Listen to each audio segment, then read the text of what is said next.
No one wakes up addicted. We slip, trying to protect ourselves, trying to numb a pain that has no name, but screams all the time. Addiction isn't the problem, it's the symptom, the visible trail of a soul that hasn't been heard. Carl Jung said that addiction is an unconscious attempt to reconnect with the self, the forgotten center of our psyche. But no one told you that. They said it was weakness, lack of discipline. But the truth is different. Addiction is spiritual. It's a distorted form of spirituality from someone trying to save themselves with what's destroying them. And the more you try to control it, the more it takes over. Because what you call dependency might just be the echo of a wound that never healed.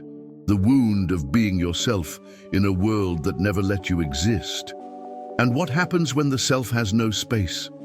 It screams, and the scream turns into addiction. This video isn't about drugs, it's about emptiness. It's about you. About that part of you no one sees, but that never sleeps.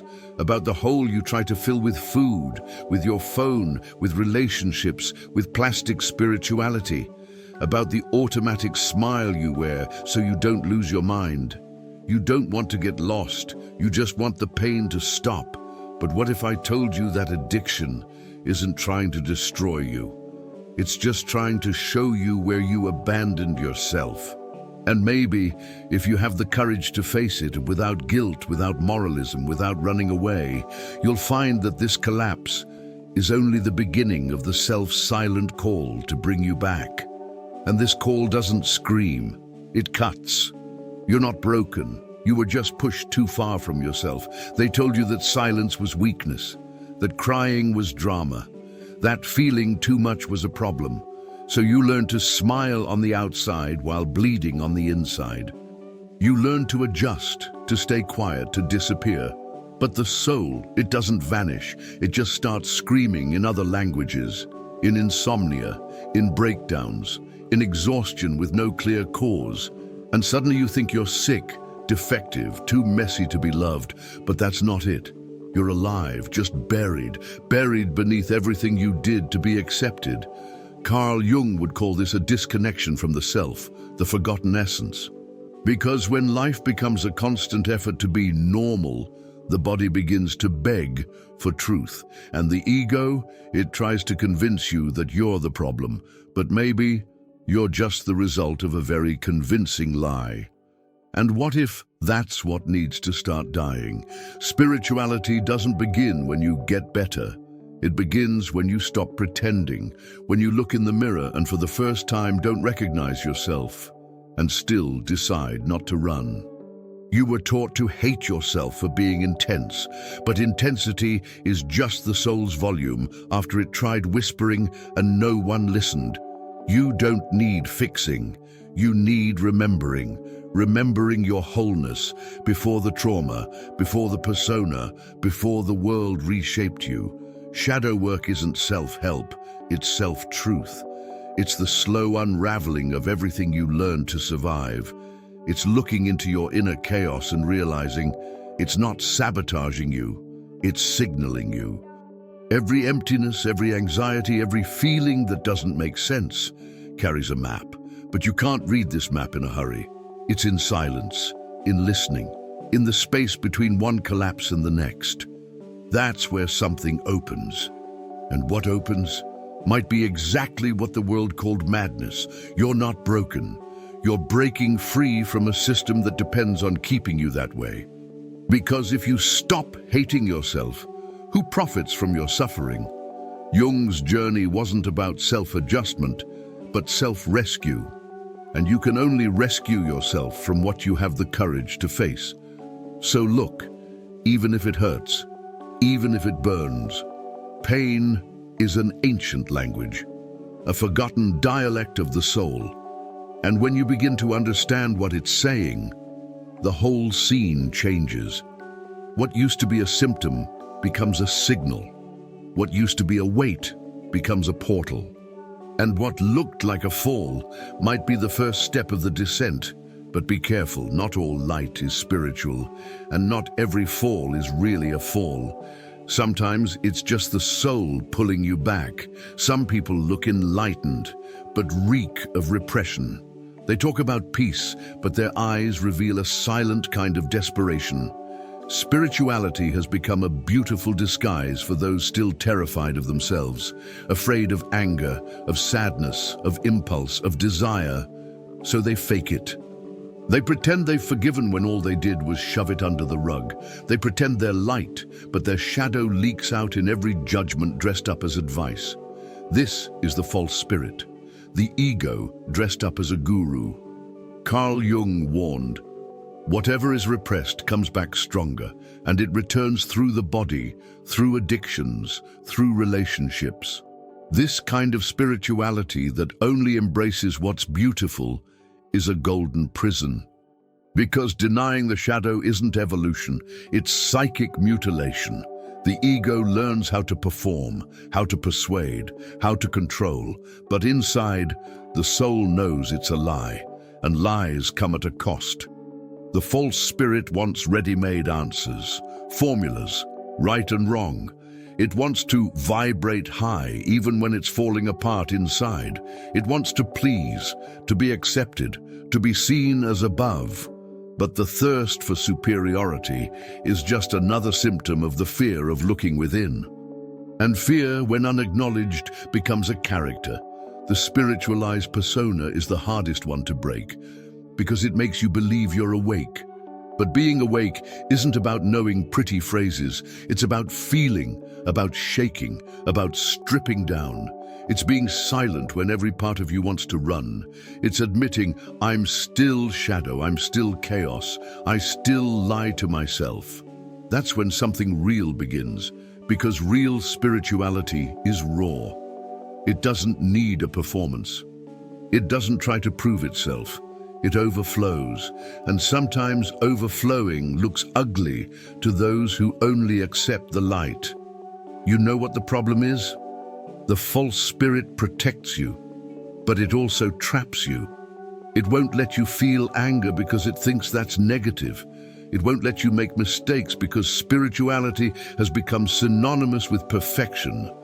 But perfection is the ego's favorite food, and the ego loves pretending it's God. You didn't come here to be perfect. You came here to be whole, with fear, yes, with doubt, yes, with shadow, yes, because it's in the middle of conflict that the archetype of the self starts to pulse. That's where shadow work stops being a concept and becomes a scream. That's where the false begins to die, and the real begins to descend, slowly, silently, with the exact weight of a soul that's tired of lying. Maybe you've felt it before, an unexplainable tension in your chest, a lump in your throat that comes out of nowhere, a nausea that has no physical cause. The doctor says everything's fine, but you know it's not. There's a pain that doesn't bleed, but it weighs. A discomfort that doesn't scream, but never quiets down. And you start to wonder, am I going crazy? But no, you're just carrying emotions that were never allowed to exist. The pain that lives in the body is the pain that was denied in the soul. Carl Jung said the unconscious doesn't forget, it just changes form, and the body becomes the stage for what the mind couldn't express. Every muscle ache, every sleepless night, every tingling could be a memory that never had a voice. The body feels before the mind understands. It doesn't lie, it doesn't interpret, it shows. It shows when something was swallowed without being digested, when anger was stored as guilt, when abandonment was disguised as strength, when trauma became routine. And if you stop right now, just for a second, and take a deep breath, maybe you'll feel it. Maybe you'll notice a place inside you that you've avoided for years, a place that pulses, that tightens, that signals, and that's where shadow work begins. Not with pretty words, but with presence, with the brave act of placing your hand on your chest and saying, I know it hurts, I just never truly listened to you. That's the spirituality that heals, the kind that begins in the body. and ends in the soul. You don't need to understand everything right now. You just need to allow yourself to feel. Grab a notebook. Write what you feel, unfiltered. Sit in silence. Listen to the pain without trying to change it. Listen to songs that bring up what you've repressed. Dance with your anger. Cry with your shame. Let your body grieve what you pretended didn't affect you. Because sometimes what we call illness is just the self trying to emerge. It's your truth knocking on the door of your cells. And it won't go away just because you take a painkiller. It will stay. It will persist until you decide to go back inward. And maybe that return is more physical than you imagine. Carl Jung said, "The shadow is everything an individual refuses to acknowledge in themselves." And that's why it grows stronger. You don't control it. It inhabits you. And as long as you pretend it doesn't exist, it runs your life from the sidelines. In overblown reactions, in words that slip out like venom, in jealousy you try to hide, in the silent comparisons with those who seem better. The shadow isn't the villain. It's just tired of being ignored. It wants space, not to destroy you, but to set you free. Because what you repress controls you. What you shove into the basement of your psyche swallows you whole. And the worst part, you don't even realize you're being controlled. Some people pray, meditate, read all the right books, but still live enslaved by their shadow because they confuse growth with perfection. But Jung was clear. Without confronting the shadow, there is no individuation. The shadow is the gateway to the self. It's the chaos before the center. You have to go down before you can rise. And most people run. They run from their own aggression, envy, arrogance, manipulation. They run because they learned those things are ugly. But it's in what's ugly that the gold lies, the gold of real transformation. Because the shadow is like raw iron, heavy, dirty, dense. But when it melts, it reveals power, the power of wholeness. And you? Can you see where your shadow shows up? In the triggers that take over? In that voice that judges others but hides behind spiritual arguments? In that secret desire to control everything while pretending it's help? Facing that takes courage, but it also brings liberation. You can start small. Write down your harshest criticisms of others. Now read them, as if you were talking about yourself. That's one of the doors. And on the other side, there's no light. There's you. Raw, real, whole. Before you even learned to speak, you were already feeling. You felt the judgment in a glance, the absence that hurt, the silent pressure saying, "Don't be too much." And something was born there, something no one noticed. The fear of being, fear of taking up space, fear of being rejected for being too real. That's the original wound, the pain of existing in a world that never knew how to hold you. So you adapted. You smiled when you wanted to cry. You were strong when you were in pieces. You were the good one, while choking on your own anger, and all of that became armor. But inside, you lost yourself. Jung said the process of individuation begins when we return to what we were forced to abandon.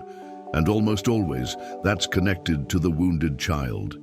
The part of you that was never truly heard, that grew up trying to prove its worth, trying to be perfect to deserve love. But conditional love isn't love. It's a transaction. And you spent your life trying to buy affection through performance. You know that feeling of never being enough, of needing to do more, be more, handle it all? That's not yours. It's an inheritance from a childhood where love came with a bill. You grew up, but your soul got stuck back there, in that dark room, in that argument you didn't understand, in that silence that told you you don't really matter. And now, it shows up in your relationships, in the neediness that consumes you, in the emotional dependency you call devotion, in the constant fear of being alone. The original wound doesn't want to be forced to heal. It wants to be seen. It wants to be named. It wants you to look at it the way no one ever looked at you. Without judgment, without rush, without denial, just presence. You can start with a photo of your younger self, place it in front of you and say, "I see you, I hear you, and I won't abandon you again." Because maybe everything you're living now is just an echo of that very first silence. Crisis isn't the end, it's a portal. Life falls apart not to punish you, but to bring you down. Down from the persona, down from the lies you told yourself to feel loved. Down to the ground of what you truly feel. No filter, no makeup. Carl Jung said no one becomes enlightened by imagining figures of light, but by making the darkness conscious. And that process begins in the descent. When everything you once used for protection stops working. The career no longer sustains you. The relationship feels like the same old emptiness. Your body gets sick, your mind begs for silence, and you fall. But the fall is just the removal of crutches, so your soul can finally walk on its own. The descent is dark, lonely, confusing. You lose certainty, you lose control, and you begin to lose faith in all that positive spirituality, because down there, nothing is pretty. Nothing is Instagram-worthy. It's a stuck scream, raw truth, the shadow dancing with fear. And in the midst of all that, something begins to emerge, silent, fragile, but real. Your essence, free from the armor of the ego. You'll wonder if you're going insane. You'll want to go back. You'll cling to old versions of yourself, just to avoid dying. But the old needs to die, not with hatred, with reverence, because it brought you this far. But now it's not about surviving anymore. It's about remembering. In the descent, you'll realize that what you lack was never outside, and everything you were searching for was just a reflection of what you abandoned in yourself. You don't need to understand. You just need to keep going, even with fear, even without a map. Because around the next dark bend, the self might start to appear. You don't come back as the same person, and you couldn't if you tried. After the descent, something in you dies forever, and it's in the mourning of that old identity that space is made for the self to breathe. It's not a grand arrival with fireworks. It's a silence that shatters you from within. You look in the mirror, and you no longer need to prove anything. Not to your mother, not to your father, not to the world, not even to yourself. Carl Jung said the self is the regulating center of the psyche, but it only emerges when the ego releases control. And the ego doesn't let go easily. It screams, it resists, it wants to stay in the spotlight. But the return to the self is a symbolic assassination of the illusion. And those who aren't ready to die don't get to be reborn. You don't become enlightened, you burn. And from the ashes, something breathes for the first time. The self isn't a place, it's a state of presence, of authenticity, of saying yes to who you are, even when the world says no. It has no shape, but it has force, and it begins to guide you like an ancient memory that never left your side. You begin to speak less and feel more, to pull away from people who made you doubt your own soul, to choose silence over approval, to stop running, because you realize what you were searching for was already within you. And now, you no longer beg for scraps of acceptance. Because being whole might be scary, but it's also enough. But this return comes at a cost. You lose the right to keep sleeping. You lose the comfort of ignorance. You lose the mask that once kept you safe, and in its place, you gain vulnerability. You gain sharp intuition, you gain painful clarity, but most of all, you gain the freedom to be. And to be is dangerous to those who never truly lived. So if you've made it this far, maybe you've already felt the call to come back. To stop running, to remember who you were before the world taught you to forget. But be careful, this awakening isn't gentle. Awakening isn't about seeing the light. It's about seeing the prison. It's looking at everything you believed yourself to be and realizing it was all survival. There's no angel, no hallelujah. There are tears, there's anger, there's loneliness. And then there's silence. A silence that doesn't hurt, but that unravels you. You realize that nothing out there will ever fill what only the self can sustain. Carl Jung said that awakening is a painful process because it forces us to confront the lies that became internal truths. You understand that you are not what you do, not what you have, not what others think. You are what's left when all of that falls away, and what's left is small, but pure. Awakening doesn't make you special. It makes you aware, and awareness is heavy. You feel the world with new skin. You see the pain in people's eyes. You recognize the masks, including your own, and that changes everything. You start choosing differently, saying no where you once stayed silent, leaving places that always swallowed you whole, breaking down patterns that once seemed like unquestionable truths. That's not selfishness, that's individuation. It's when the self finally takes the ego's place, not to dominate, but to guide, with presence, with truth, with soul. But awakening is just the beginning. You'll lose people, you'll lose certainties, you'll lose versions of yourself that once felt essential, but in return, you'll gain roots within. You'll stop running, stop fighting life. You'll hear the whisper before the scream, and maybe in the middle of the chaos, you'll feel something different. It's not peace, it's clarity. And clarity, my friend, is the beginning of freedom. Now that you've seen it, you can't unsee it. Now that you've felt it, you can't pretend anymore. So the question is, will you keep sleeping, keep numbing your soul in the name of survival, or will you have the courage to cross the void and finally come home? Because addiction is just the surface. The root lies in the moment you stopped listening to yourself. And if you've made it this far, maybe your soul is ready, ready to remember, ready to say enough, ready to live without having to hide from itself. So tell me, what part of you are you still trying to silence? What part of you is still addicted to self-abandonment? And what if it's now? What if it's today? Leave a comment about what touched you. If something tore through you, write it down. Sometimes a comment is just the first cut back into the soul. And if you want to keep walking this path of truth, subscribe to the channel and turn on notifications. There's still so much your soul needs to remember. And you won't want to keep running from it forever.